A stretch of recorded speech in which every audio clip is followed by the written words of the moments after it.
My name is Celeste Thibodeau, though that was not the name given to me by my grandmother when I drew my first breath in the swamplands of Louisiana in the year 1820. The white man who claimed to own me called me property, called me chat, called me by whatever name suited his convenience, but the spirits knew me by my true name. Iangoy, daughter of the crossroads, keeper of the old ways that my people carried across the dark waters from Guinea and Congo, from places where power flowed through blood and bone and the sacred knowledge that no chain could bind. I tell you this story now because the time has come to speak the truth about what happened at Magnolia Bend Plantation in the autumn of 1856, when I called upon powers older than slavery and darker than the Bayou Knights to bring justice to those who believed their white skin and their money made them immune to the laws that govern all living things. What I did to the Thibodeau family was not done in hatred, though hatred lived in my heart like a coal that never cooled. It was done in the name of balance, in service to forces that demand payment for every cruelty, every life destroyed, every spirit broken in the service of profit and pride. Master August Thibodeau thought he owned me body and soul when he bought me at the New Orleans slave market in 1845. But he was wrong about the soul part. My soul belonged to the LWA, the spirits that had protected my bloodline through generations of suffering, the ancient ones who remember every injustice and who exact payment in their own time and their own way. I was 25 years old when I came to Magnolia Bend, already trained in the mysteries by my grandmother before the yellow fever took her, already carrying in my blood the power that would eventually destroy everyone who thought they could break me. The Thibodeau family lived in a grand mansion overlooking the Mississippi River, surrounded by sugarcane fields worked by 300 souls who had been stolen from Africa or born into bondage on American soil. August was a man who took pleasure in cruelty, who found entertainment in the suffering of others, and who had convinced himself that his wealth and social position made him a god among the people he claimed to own. His wife Marguerite was a woman of French aristocracy who had been raised to believe that enslaved people were a different species entirely, creatures that existed solely to serve her comfort and convenience. Their children, Claude, their eldest son, and their daughter Marie Claire, had been raised in this same poisonous belief, taught from infancy that their pale skin gave them the right to command and abuse anyone whose skin was darker than their own. They had grown into young adults who wore their cruelty like fashionable clothing, competing with each other to see who could devise the most creative forms of torture for the enslaved people who were forced to attend to their every whim.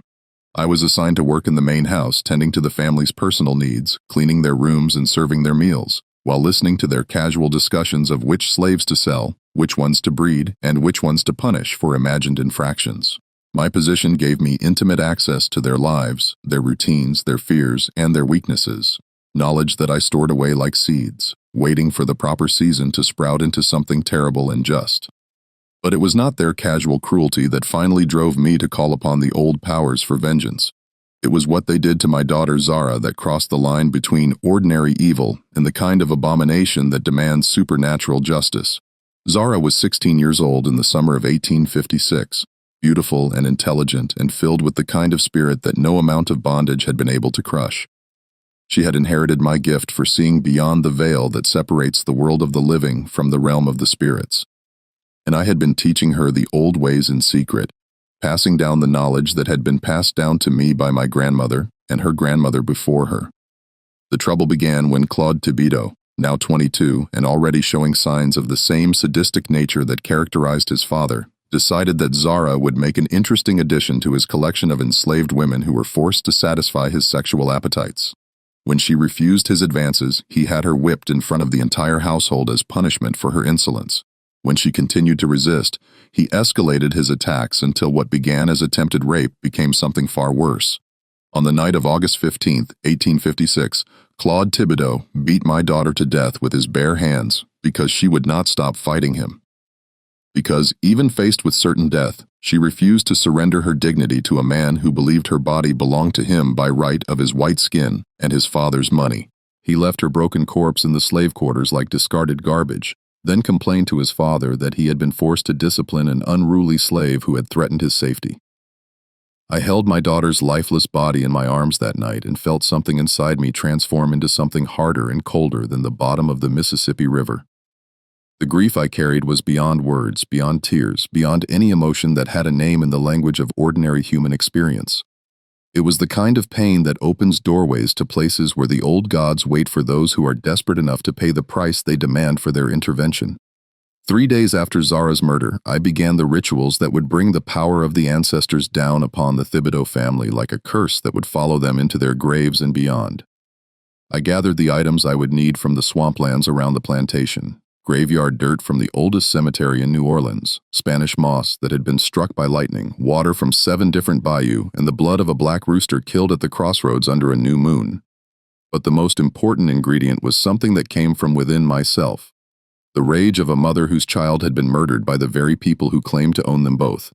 That rage was pure and clean and powerful enough to call down forces that most people spend their whole lives trying to avoid. Forces that answer only to those who have been pushed beyond the breaking point and who are willing to sacrifice everything for the chance to balance the scales of justice. The first ritual took place in the slave cemetery behind the plantation, where generations of my people had been buried in unmarked graves after lives spent in service to the Thibodeau family's prosperity. I called upon the spirits of the dead to bear witness to the injustice that had been done to my daughter, to add their voices to mine in demanding payment from those who had profited from their suffering. The response was immediate and terrifying.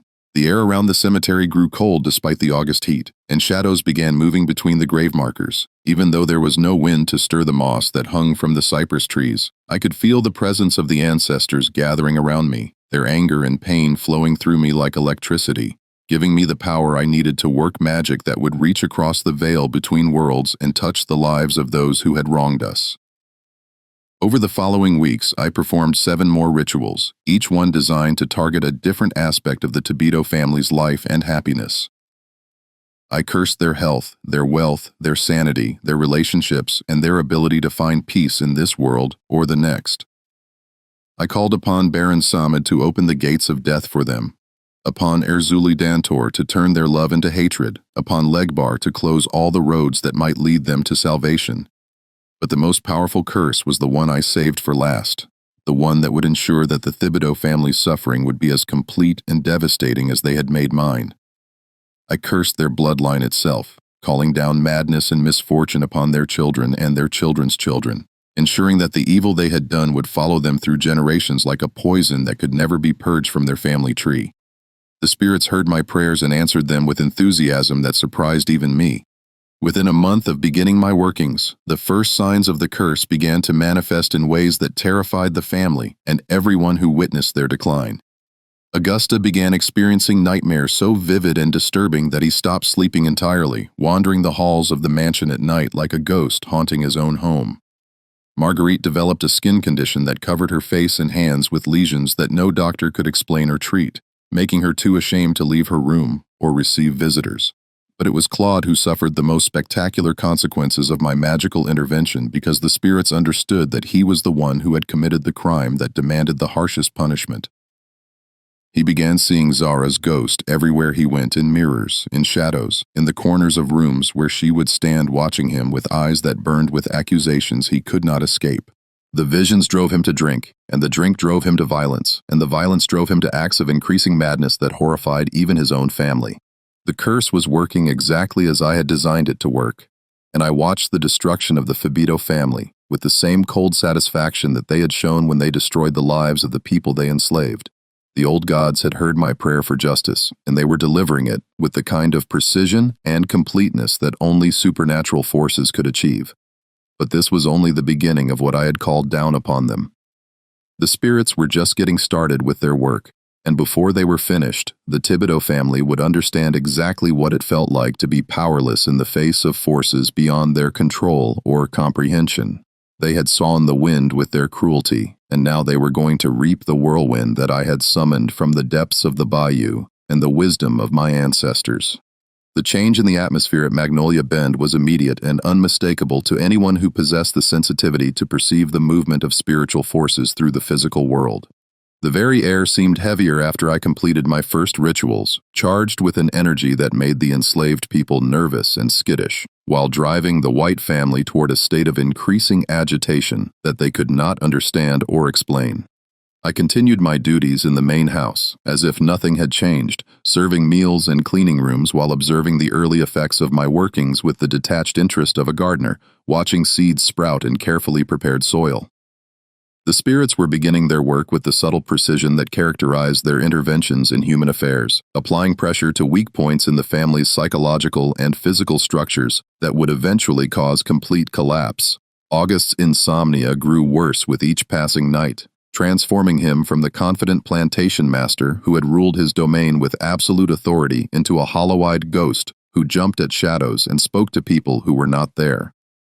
He began seeing enslaved people who had died years earlier, workers who had been killed by overwork or punishment or disease, and they would stand at the foot of his bed, pointing accusing fingers at him while speaking in voices that sounded like wind through Spanish moss. "Do you see them too, Celeste?" he asked me one morning as I served his breakfast, his hands shaking so badly that he could barely hold his coffee cup. "The dead ones standing in the corners watching everything we do. They're angry about something, but I can't understand what they want from me." I kept my expression neutral and concerned, playing the role of the loyal servant who was worried about her master's health rather than the priestess who had summoned those very spirits to torment him. "I don't see nothing unusual, Master August," I replied softly. "Maybe you should talk to the doctor about getting something to help you sleep better. Sometimes when a person gets overt tired, their mind starts playing tricks on them." But August had moved beyond the reach of doctors or medicines, because what afflicted him was not a disease of the body, but a spiritual contamination that would grow stronger with each passing day until it consumed him entirely. The ancestors were patient but relentless in their pursuit of justice, and they would not be satisfied with anything less than complete destruction of the man who had profited from their suffering and death. Margaret's condition was equally disturbing, but manifested in different ways that reflected the specific nature of her crimes against the people she had enslaved. The lesions that had appeared on her skin began to spread and multiply, covering her arms and neck with sores that wept constantly and smelled like decay despite all attempts at treatment. But worse than the physical symptoms was the mental deterioration that accompanied them as she began to lose her ability to recognize people and places that had been familiar to her for decades. "Who are you?" she asked me one afternoon as I cleaned her room, looking at me with the confusion of someone who had awakened in a foreign country where nothing made sense. "You look familiar, but I can't remember where I've seen you before. Are you one of the new girls? Did my husband buy you at the market in New Orleans?" I had been serving her daily for 11 years, had dressed her hair and helped her into her clothes, and listened to her complaints about everything from the weather to the behavior of her children. But the curse was systematically erasing those memories along with everything else that had once given structure and meaning to her life. The spirits were unraveling her mind thread by thread, leaving her with nothing but confusion and fear in a world that no longer made sense to her. But it was Claude who provided the most dramatic evidence of my curse's effectiveness. Because his guilt over murdering Zara had created a weakness that the spirits could exploit with devastating efficiency. The visions that plagued him grew more frequent and more vivid with each passing day until he could no longer distinguish between reality and the supernatural persecution that I had called down upon him. He began carrying a pistol at all times, claiming that he needed protection from the ghost girl who followed him everywhere he went. He would fire shots at empty corners and vacant doorways, shouting at Zara's spirit to leave him alone, while servants and family members watched in horror as their young master descended into obvious madness. "She's there!" he would scream, pointing at nothing while his eyes rolled white with terror. "Can't you see her? She's covered in blood and she's reaching for me with her dead hands. Make her stop, please. Somebody make her stop following me." The other enslaved people on the plantation began to whisper among themselves about the strange changes affecting the white family, and many of them suspected that supernatural forces were at work, even if they didn't understand the source of those forces. Some of them had heard stories about voodoo and hoodoo from relatives who had come from Haiti or New Orleans, and they recognized the signs of a curse that had been professionally applied by someone with real power.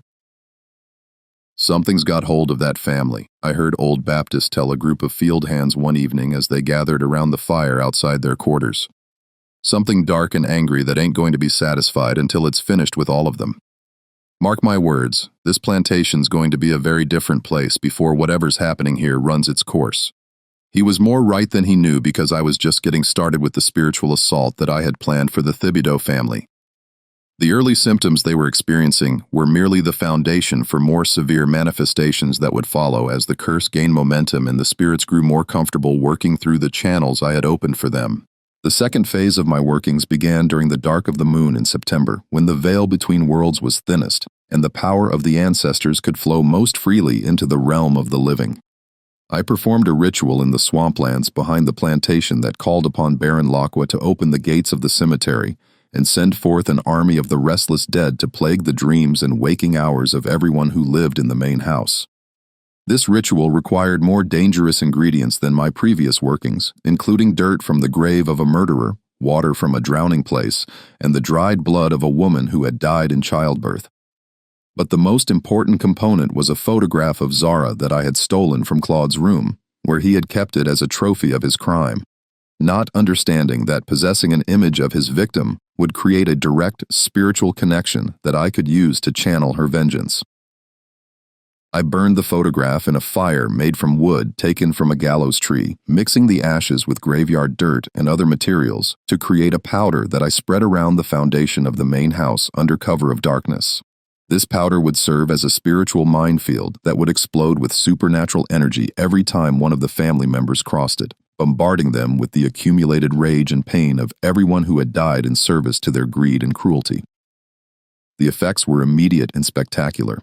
Augusta's nightmares became so intense that his screams could be heard throughout the plantation, waking enslaved families in quarters that were hundreds of yards away from the main house. Marguerite began sleepwalking, wandering through the house at night while speaking in languages that no one recognized, holding conversations with invisible companions who seemed to be giving her instructions that she followed with the mindless obedience of a person under hypnosis. But Claude's suffering reached new levels of intensity that satisfied my hunger for justice while demonstrating the terrible power of spiritual forces when they are properly directed by someone who understands how to work with them. He began experiencing what he described as waking nightmares where Zara's ghost would appear to him during broad daylight, sometimes alone and sometimes accompanied by other spirits of enslaved people who had died on the plantation over the years. These supernatural visitations were not passive haunting experiences, but active attacks that left physical marks on Claude's body, scratches that appeared on his skin without explanation, bruises that formed in the shape of handprints, and wounds that opened and closed according to patterns that corresponded to the injuries that had been inflicted on the people whose spirits were tormenting him. "For they're trying to kill me," he confided to his father during one of their increasingly rare conversations, his voice from screaming and his eyes wild with the desperation of someone who had been pushed to the very edge of sanity. "The dead slaves. They want revenge for whatever we did to them, and they're using that girl's ghost as their leader. She tells them what to do, and they do it. And every night, there are more of them than there were the night before." August listened to his son's ravings with growing horror, not because he believed in ghosts or curses, but because he could see that Claude was losing his mind in ways that might be irreversible. The Tibito family's reputation in Louisiana society depended on maintaining an appearance of respectability and sanity, and Claude's obvious mental deterioration threatened to destroy everything that August had spent his life building. "Perhaps we should send you away for a while," August suggested, his voice carrying the forced calm of someone who was trying not to panic.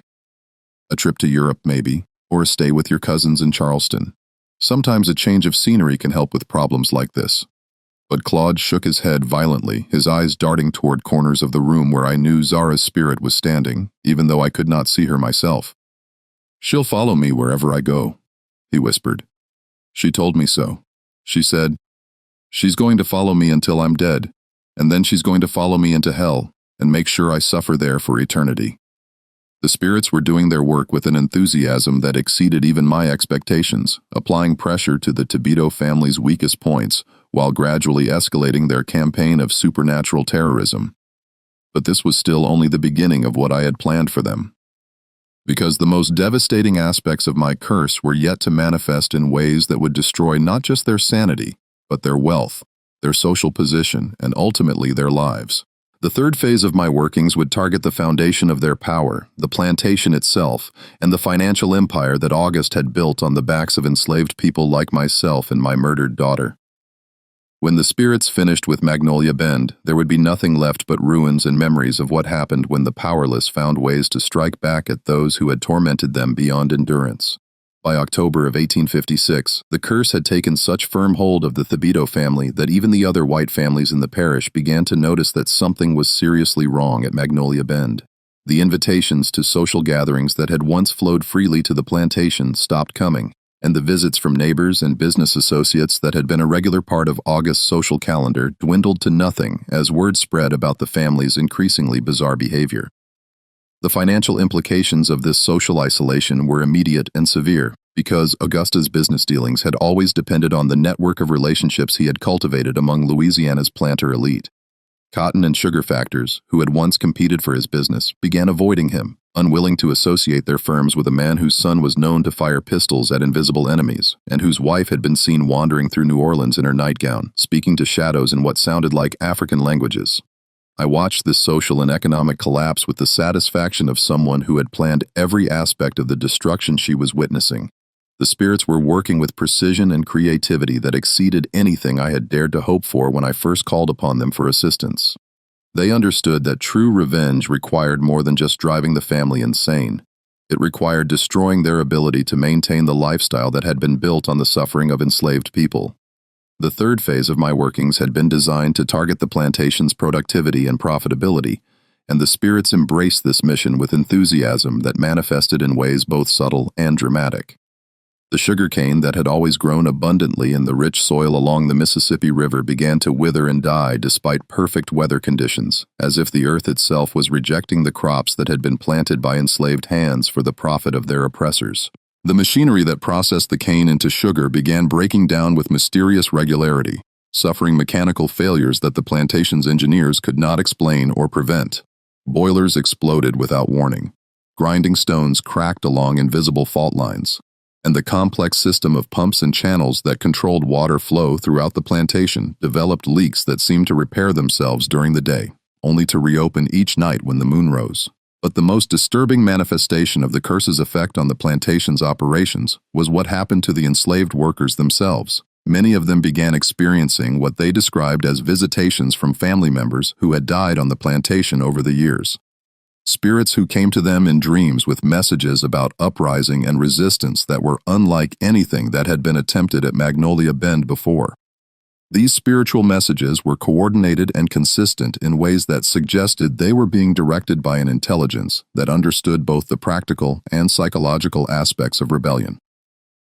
The spirits were not simply encouraging random acts of violence or sabotage, but rather organizing a systematic campaign of resistance that would ebb the plantation's operations while protecting the enslaved workers from the kind of brutal retaliation that had historically followed unsuccessful uprisings.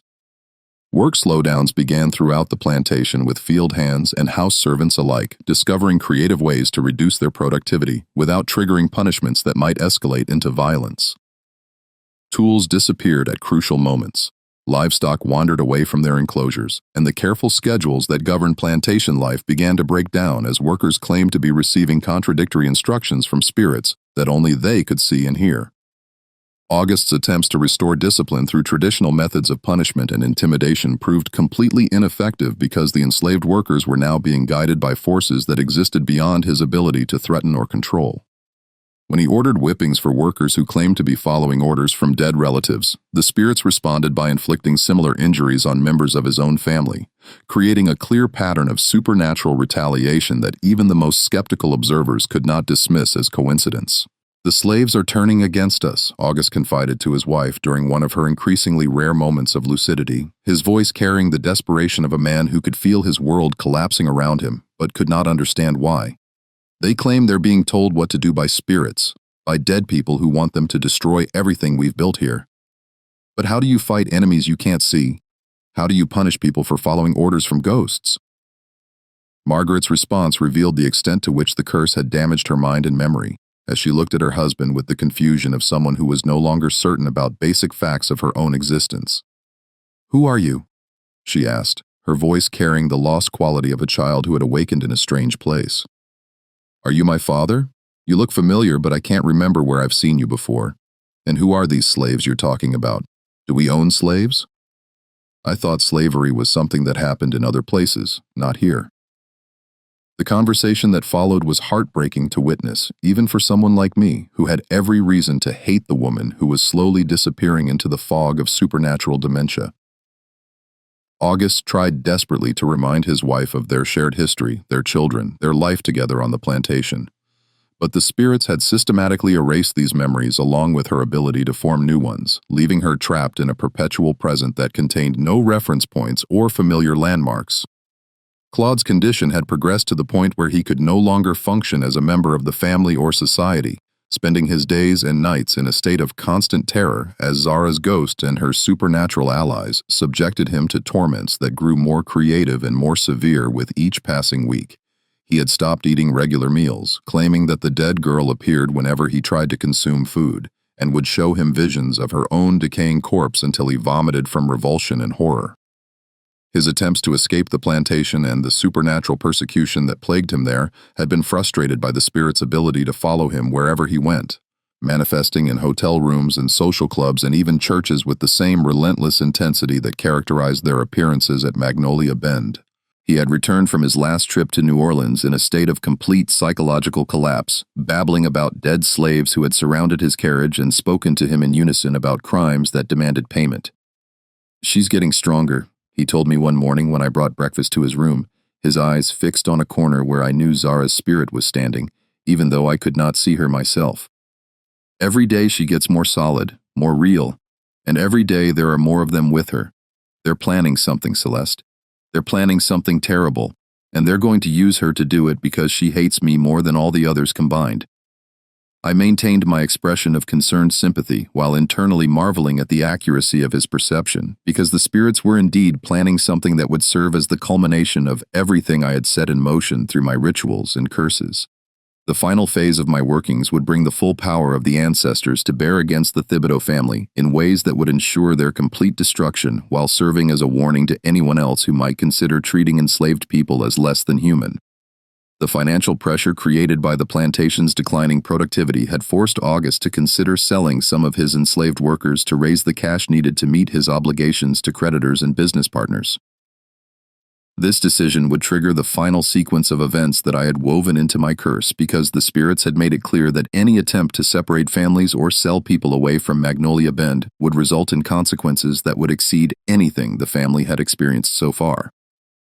I had been waiting for August to make this decision, knowing that his arrogance and greed would eventually force him to repeat the same pattern of cruelty that had led to Zara's death, and my decision to call upon the old powers for justice. When that moment came, the spirits would respond with violence that would make their previous interventions seem gentle by comparison, because the time for subtle psychological pressure was ending and the time for direct action was about to begin. The fourth phase of my workings would demonstrate to the Thibodeau family and everyone who witnessed their fate that there were forces in the world that could not be controlled or defeated by wealth and social position.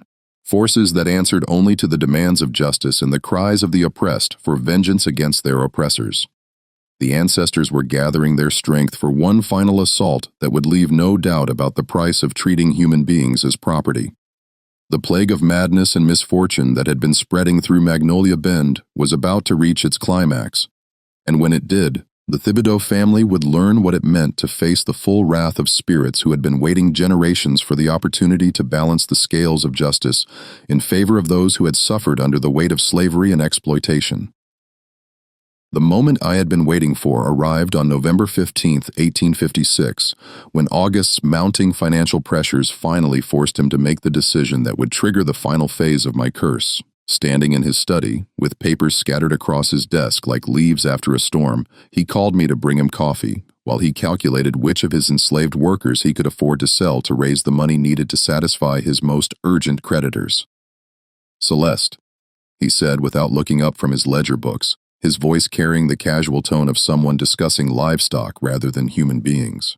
"I need you to prepare a list of the younger field hands, the ones who would bring good prices at the New Orleans market. I'll have to sell off some of my property to cover these debts, and slaves are more liquid than land right now." As I set his coffee cup on the desk, I felt the spiritual temperature in the room drop so suddenly that my breath became visible in the air, and I knew that the ancestors were responding to his words with anger, that would soon manifest in ways that would terrify him beyond his capacity to endure. The spirits had been waiting for this moment, the repetition of the same callous cruelty that had led to Zara's murder, and my decision to call upon powers that most people feared to name. "Yes, Master Auguste," I replied, my voice steady despite the electrical energy that was building in the space around us as unseen forces gathered for the final assault on his sanity and his life. "How many names would you like on that list?" 20 should be sufficient, he said, still focused on his calculations rather than the supernatural storm that was brewing in response to his words. "Choose the strongest and healthiest ones, the ones without families to complicate the sales. I need cash quickly and I can't afford to waste time on sentimental considerations." That phrase, sentimental considerations, was the match that lit the fuse leading to the spiritual dynamite that I had been placing around the foundation of his world for months. The ancestors understood that August was planning to repeat the same pattern that had destroyed my family, breaking apart enslaved families for profit while dismissing their pain as irrelevant to his financial needs. The response was immediate and terrifying in its intensity. The temperature in the study plummeted until frost began forming on the windows despite the mild November weather outside, and shadows began moving across the walls with purpose and intelligence that had nothing to do with the flames flickering in the fireplace. August looked up from his papers with confusion that quickly transformed into fear as he realized that something supernatural was happening in his own home.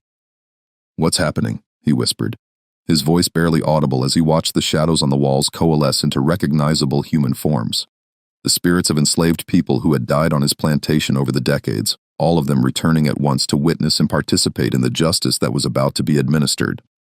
"Celeste, what's happening to my study?" I stepped back toward the door, not because I feared the spirits, but because I understood that what was about to occur would be more terrible than anything August had the capacity to survive with his sanity intact. The ancestors were done with subtle psychological pressure and gradual deterioration. They were ready to deliver justice with the kind of dramatic finality that would serve as a warning to anyone else who might consider treating human beings as disposable property. "They've come for you, Master August," I said, my voice carrying the authority of someone who spoke for forces beyond the comprehension of ordinary mortals. "The spirits of everyone who died to make you rich, everyone you sold away from their families, everyone you worked to death in your fields. They've been waiting a long time for this moment, and now they're ready to collect what you owe them." The spiritual assault that followed was unlike anything I had witnessed during all my years of working with the old powers. The ghosts that materialized in August's study were not the vague, translucent figures that usually appeared during supernatural encounters, but solid, substantial beings who moved with purpose and coordination that spoke of intelligence and organization that transcended death itself. They surrounded Augustus's desk like a court convening to render judgment, their eyes burning with the accumulated rage of generations spent in bondage, while their voices rose in harmonious accusation that seemed to come from the very walls of the room. Some of them I recognized: field hands who had died from overwork, house servants who had been beaten to death for minor infractions, children who had been sold away from their parents and had died of grief in distant places.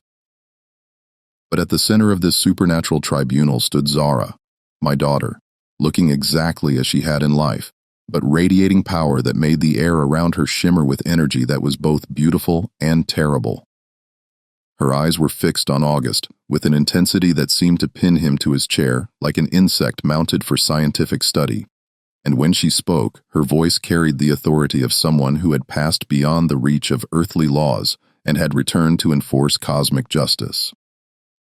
"Auguste Thibodeau," she said, her words resonating through dimensions that existed beyond the physical world. "You have been judged by those you wronged, and you have been found guilty of crimes against the sacred order that connects all living things. The sentence is madness, ruin, and death to be carried out immediately and without possibility of appeal or mercy."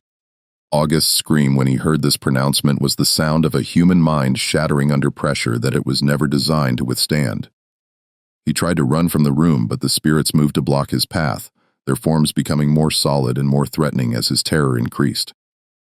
When he attempted to call for help, his voice emerged as nothing more than a hoarse whisper that carried no further than the walls of his study. The final phase of his psychological destruction came when Zara showed him visions of every cruel act he had committed during his years as a plantation owner, forcing him to experience each incident from the perspective of his victims rather than from his position of power and privilege. He was made to feel the pain of every whipping he had ordered, the grief of every family he had separated, the despair of every person he had worked to death in service to his greed and ambition. But the Spirit's justice extended beyond August, to encompass his entire family. Because the curse I had crafted was designed to punish not just the primary perpetrator, but everyone who had benefited from and participated in the system that made such cruelty possible. Claude and Marguerite were experiencing their own supernatural reckonings in other parts of the house, confronted by spirits who had specific grievances against them and who were delivering personalized forms of cosmic justice. Claude's encounter with the ancestors was particularly brutal because his crime against Zara had been the trigger that set everything in motion. The spirits who surrounded him in his bedroom were all women who had been sexually assaulted by him over the years. Enslaved women who had been powerless to resist his advances but who now returned with supernatural strength to exact payment for the violence he had inflicted upon them.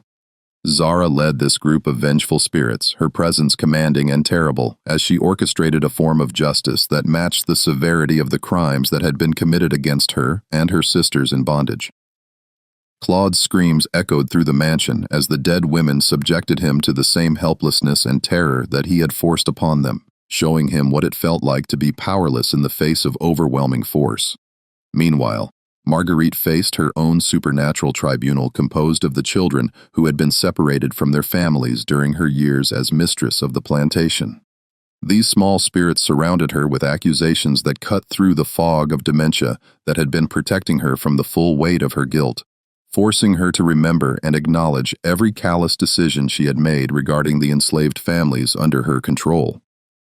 The spiritual assault continued throughout the night with the intensity building toward a climax that would either destroy the Tibito family entirely or drive them so far into madness that they would never again be capable of harming anyone else. The ancestors were thorough in their administration of justice, ensuring that every crime was addressed and every victim was given the opportunity to confront their oppressor in circumstances where the usual power dynamics had been completely reversed. As dawn approached, the spirits began to withdraw from the physical realm, but not before delivering their final message to the surviving members of the Tibito family. Through Zara, they pronounced a curse that would follow the bloodline through generations, ensuring that the consequences of their cruelty would be visited upon their descendants until the last member of their family line had paid the full price for the suffering they had caused. Let this house stand as a monument to what happens when the powerful abuse the powerless. Zara declared, her voice carrying across the plantation with supernatural force that reached every enslaved person in the quarters. Let the name Tibito become a warning to those who would profit from human misery, and let our justice echo through the generations until the scales are finally balanced. When the sun rose on November 16, 1856, Magnolia Bend Plantation had been transformed into something resembling a battlefield where the casualties were not bodies but minds and souls that had been shattered by forces beyond human comprehension. August was found in his study alive but completely catatonic, his eyes staring at something that no living person could see, while his mouth moved silently as if he were trying to speak words that would never come. Claude had suffered a complete mental breakdown that left him in a state of gibbering madness. Convinced that he was being constantly pursued by dead women who wanted to drag him down to hell for his crimes against them, he would spend the rest of his brief life in an asylum in New Orleans, where he died less than a year later from injuries sustained during one of his violent fits of terror. Margaret's condition was perhaps the most tragic, because the spirits had restored her memory just long enough for her to understand the full scope of what she had done and what was being done to her family in return. The weight of this knowledge, combined with the supernatural dementia that continued to eat away at her mind, left her in a state of constant anguish that would persist until her death 3 years later. The plantation itself began to deteriorate with supernatural speed, as if the curse had infected not just the family, but the very land that had been watered with the blood and tears of enslaved people for generations. The crops failed completely, the machinery broke down beyond repair, and the enslaved workers were eventually sold off to pay creditors who descended like vultures on the ruins of the Tibito fortune. I remained at Magnolia Bend until the final sale was completed, watching with satisfaction as everything that had been built on the suffering of my people crumbled into dust and ruin. The spirits had delivered justice more complete and terrible than anything I had dared to hope for when I first called upon them for assistance, proving that there were forces in the universe that could not be bribed, threatened, or bought off by those who thought their wealth made them immune to consequences. On the day I was sold to a new master in Mississippi, I took one last look at the ruins of the Tibito mansion and felt the presence of my daughter's spirit standing beside me, her supernatural form shimmering in the Louisiana sunlight, like heat rising from summer pavement. She had found peace in the completion of her vengeance, and I had found redemption in serving as the instrument through which cosmic justice had been administered to those who deserved it. The curse I had placed on the Tibito bloodline would continue to work its way through future generations, ensuring that the evil they had done would never be forgotten or forgiven by the spiritual forces that govern the moral order of the universe. Their name would become synonymous with the price of cruelty, and their fate would serve as a warning to anyone else who might consider treating human beings as property to be bought and sold at will. As my new master's wagon carried me away from Magnolia Bend for the last time, I heard the wind through the Spanish moss, carrying the voices of the ancestors, singing songs of victory and justice that would echo through the bayous of Louisiana for as long as people remembered the story of what happened when the powerless found ways to call down the power of heaven and hell upon those who had tormented them beyond endurance. 25 years have passed since that November night when the spirits of my ancestors delivered justice to the Thibodeau family with a thoroughness that exceeded even my most vengeful dreams. And I am writing these words in the knowledge that my own time in this world is drawing to a close. The cancer that grows in my belly will soon carry me to the realm where Zara awaits with all the others who have gone before. But before I join them, I must record the full truth about what happened at Magnolia Bend and the consequences that have followed the curse I placed upon that family line. The immediate aftermath of the supernatural assault on the Tibito family became legendary throughout Louisiana's parishes, passed down through generations of enslaved people and their descendants as proof that the old powers still protected those who knew how to call upon them properly. The story grew in the telling, acquiring details and embellishments that sometimes obscured the truth, but never diminished the essential message, that there were forces in the world that could not be controlled by white skin and money, and that justice delayed was not always justice denied. I was sold to a cotton planter named Jeremiah Morrison, who owned a smaller but more humane operation in Mississippi, where I spent the final years of my enslavement working as a midwife and healer for the enslaved community on his plantation.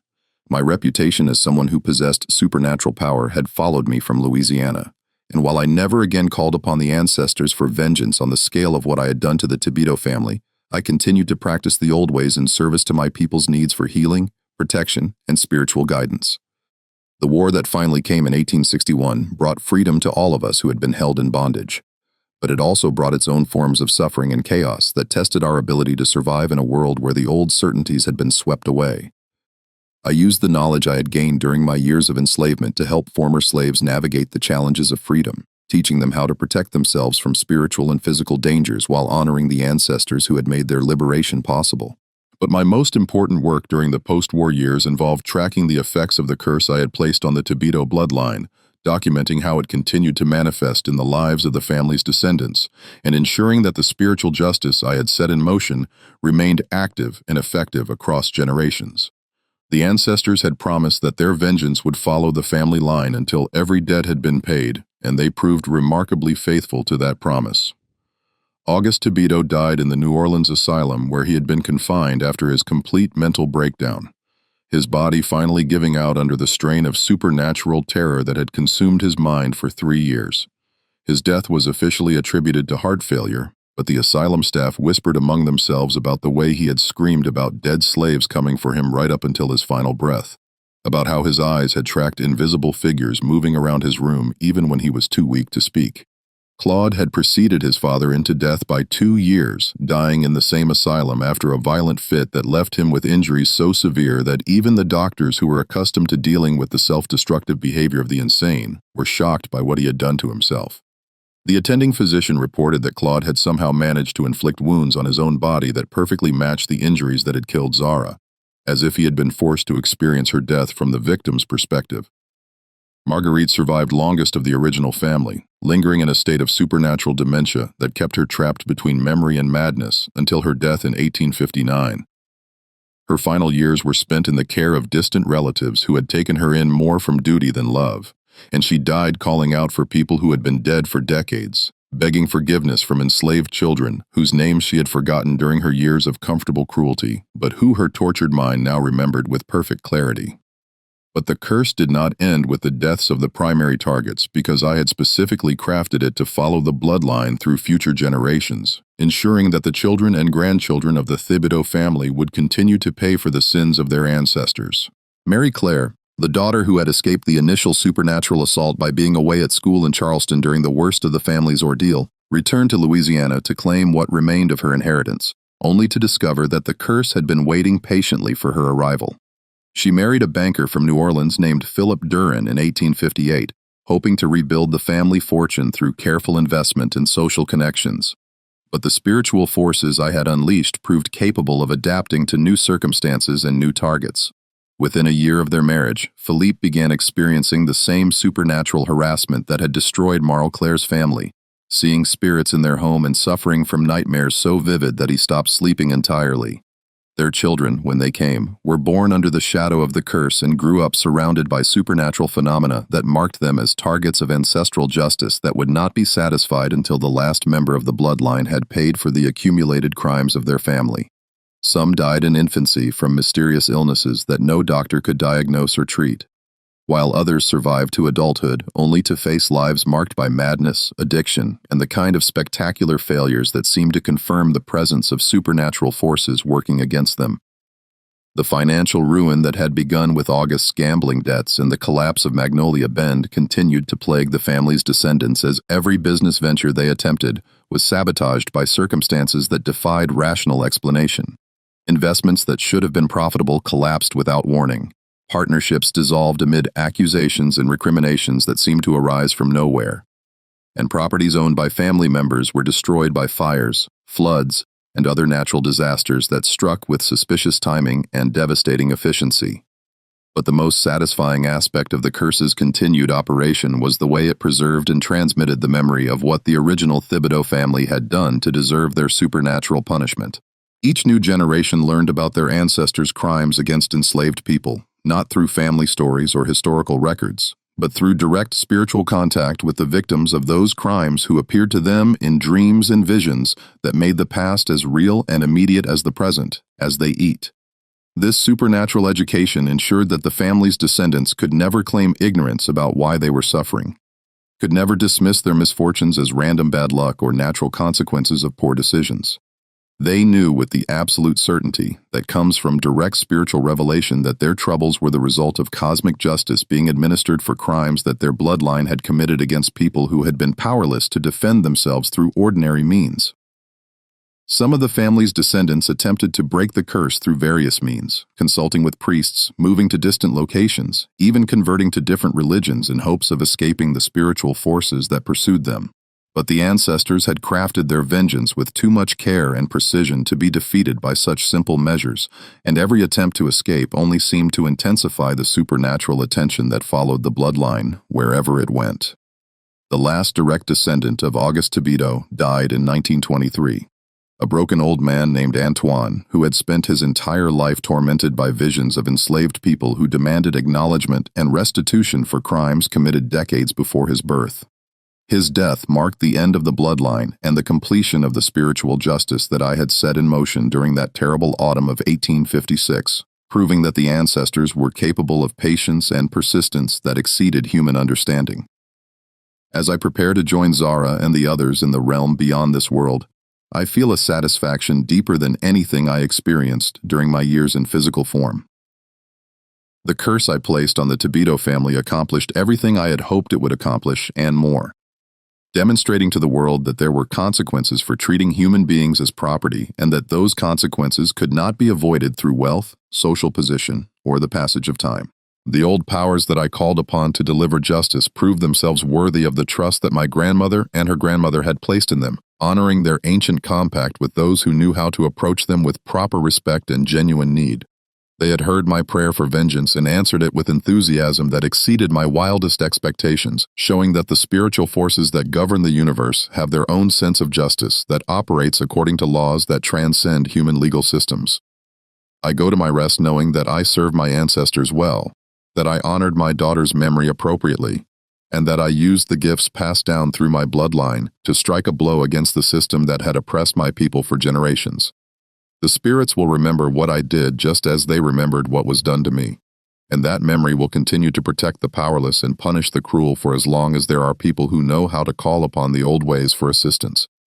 The voodoo that flows through my veins will not die with me because I have taught others what my grandmother taught me.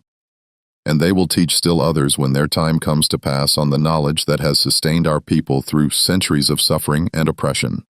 The spirits are eternal, and their justice is patient but certain. And those who think they can escape consequences for their cruelty by hiding behind laws and customs that favor the powerful will learn, as the Tibedo family learned, that there are older laws and deeper powers that cannot be bought, threatened, or ignored. My name is Celeste Tibedo, called Ayang Gozi by the spirits who knew me before I was born, and who will know me after I die. I was a slave, but I was also a priestess, and I used both identities to serve justice in ways that the courts and laws of men could never achieve. Let my story be remembered as proof that the oppressed are never truly powerless as long as they remember who they are and where they came from, and as long as they understand that some debts can only be paid in blood and spirit, and the kind of supernatural justice that burns across generations like fire through dry grass. This was the story of Celeste Thibodeau, known as Ayang Gozi, the voodoo priestess of Louisiana. She died of cancer in 1881 in Natchez, Mississippi, where she had established herself as a respected healer and midwife in the freed black community. The Thibodeau family line ended in 1923 with the death of Antoine Thibodeau, who died alone and mad in a New Orleans boarding house, claiming until his final breath that he was being haunted by the spirits of slaves his family had owned. Magnolia Bend Plantation was eventually abandoned and reclaimed by the Louisiana swamplands. Local folklore maintains that the ruins are still haunted by the spirit Celeste summoned, and few people are willing to venture onto the property even today. Her spiritual practices were passed down through the women she trained, becoming part of the broader voodoo and hoodoo traditions that continue to thrive in Louisiana and throughout the American South. The ancient powers that Celeste wielded still pulse through the mystic bayous of Louisiana, a testament to the fierce strength of those who refuse to let injustice go unanswered, no matter the cost. If this story of supernatural vengeance and the terrible price of cruelty stirs something primal in your soul, join our community dedicated to preserving these powerful narratives of spiritual resistance. Subscribe to our channel to discover more tales of those who called upon forces beyond this world to balance scales that earthly justice could never weigh. Stories that prove the oppressed are never truly powerless when they remember the old ways and the spirits that guard them. Your support ensures these voices of mystical rebellion continue to whisper their secrets to those brave enough to listen, reminding us that some debts can only be paid in realms where the powerful have no power and the ancestors hold eternal court. Hold eternal court. Hold eternal court. Hold eternal court. Hold eternal court. Hold eternal court.